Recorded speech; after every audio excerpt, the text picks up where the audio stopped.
This one's a killer. Animals on The Tonight Show made up the funniest moments on Johnny Carson. These are the most funny animals on Johnny Carson. A marmoset gets relief on Johnny. He's just getting comfortable. Well, I can't sit here the rest. I can't sit and talk to people with an animal on my head.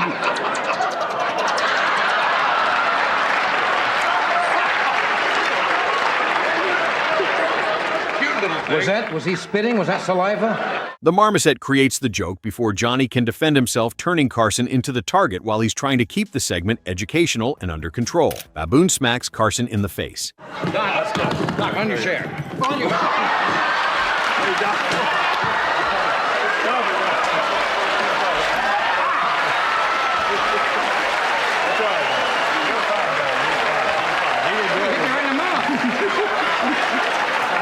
He punched me right in the mouth. Doc, I don't do that. He's all right. He's just playing. Playing, Mike.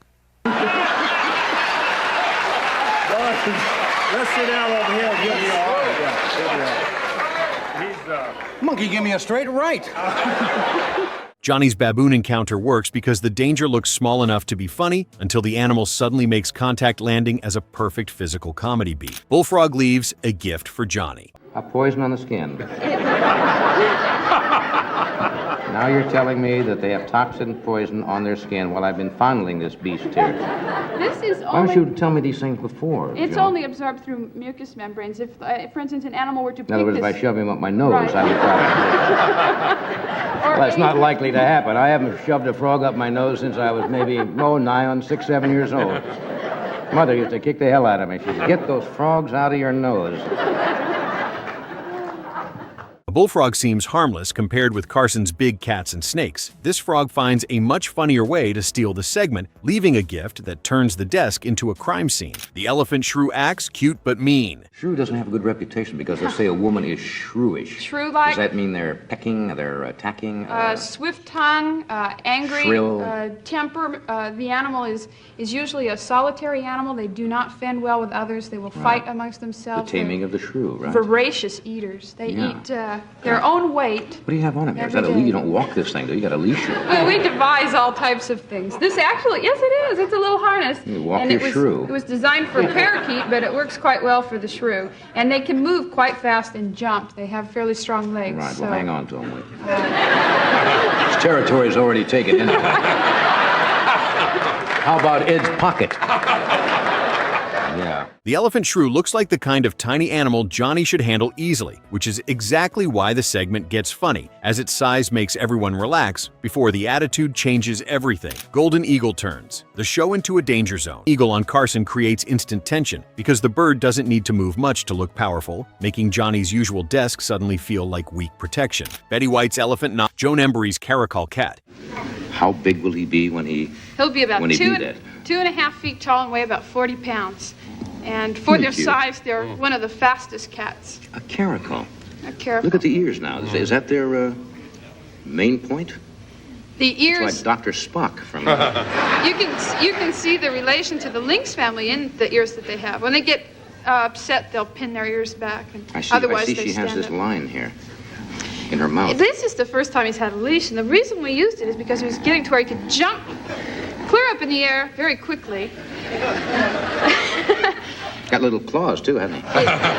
Extremely sharp little claws. The emu and caracal pairing gives Carson two very different kinds of animal trouble in one segment, as the emu brings awkward height, strange movement, and that unpredictable bird energy Johnny always reacted to so well. Baby ostriches. And they're Nilgai? Nilgai. They're the largest antelope from India. The baby ostriches create the kind of odd animal lineup that made Carson's show feel impossible to predict, as Johnny can usually make a joke out of one animal. They're really beautiful animals. Anybody ever heard of a Nilgai? Nilgai. But this segment gives him different speeds, sizes, and temperaments to manage at once, while the ostriches brings a sweet, awkward charm that makes the audience lean in. The Orangutan Duos. But could an orangutan make a monkey out of him? Now, these are orangutans. Now I know, these are orangutans. And we have raised about 22 at the zoo, and I know that our orangs are very fond of you, and I know that everybody loves to see our latest babies. Oliver is only 2 Oliver.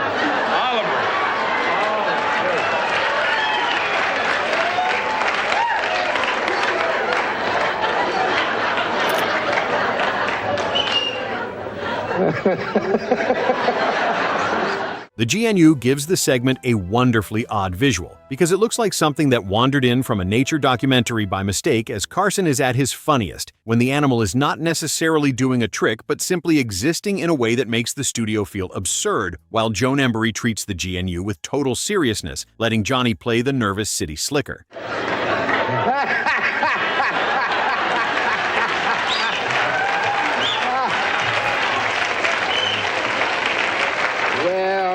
There's a face and a half. Oh, this is...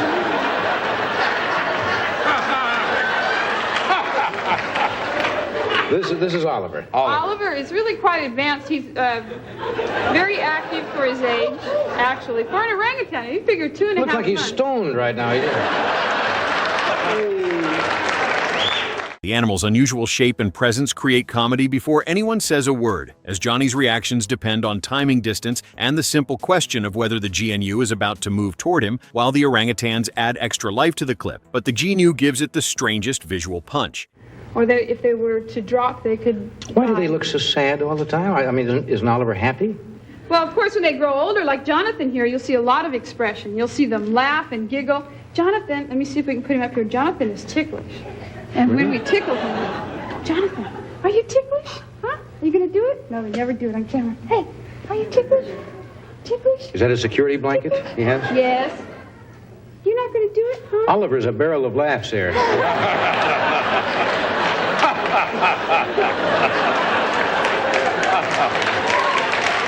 It is a strong entry because it shows how Carson could turn even an educational animal visit into a room full of nervous laughter, as the GNU's appearance alone makes the Tonight Show desk look like it belongs in a completely different program. Recently. And we've always thought of the chimps as being the most intelligent. Would I think Oliver like part of the orangs banana? give him a good run for their money. He does not eat solid food yet, just baby formula. Well, he may you start might look tonight. at it. You might take a hold of it. The orangutans bring mischief and intelligence, making them unpredictable in ways that kept Johnny constantly alert, as primates always carried the threat of grabbing, reaching, or touching things that shouldn't create ongoing tension. Joan's educational explanations about their behavior and habitat contrast perfectly with Johnny's barely concealed desire to maintain maximum distance from the strange African antelope. Well, could he gum it a while? I mean... Watch.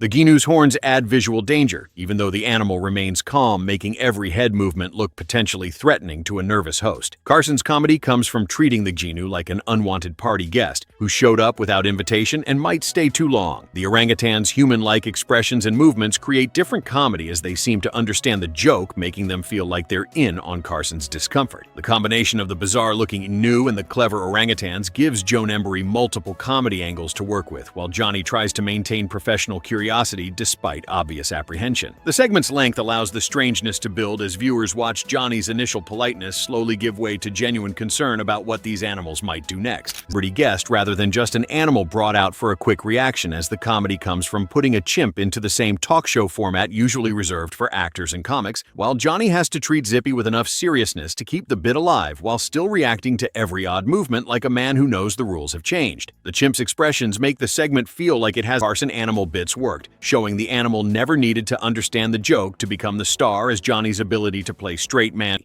Carson's facial expressions do most of the work as he watches Zippy with a mix of amusement and concern, never quite sure what the chimp will do next. The panel seating arrangement forces Johnny to share. Chimp's intelligence shows through in moments where the chimp's in that makes the bit even funnier. The segment works because it takes the familiar Tonight Show format and injects complete chaos, proving that even the most polished television show could become unpredictable with the right guest. Johnny Carson survived 3 decades of hosting without breaking a sweat, but nothing exposed for iconic Tonight Show moments.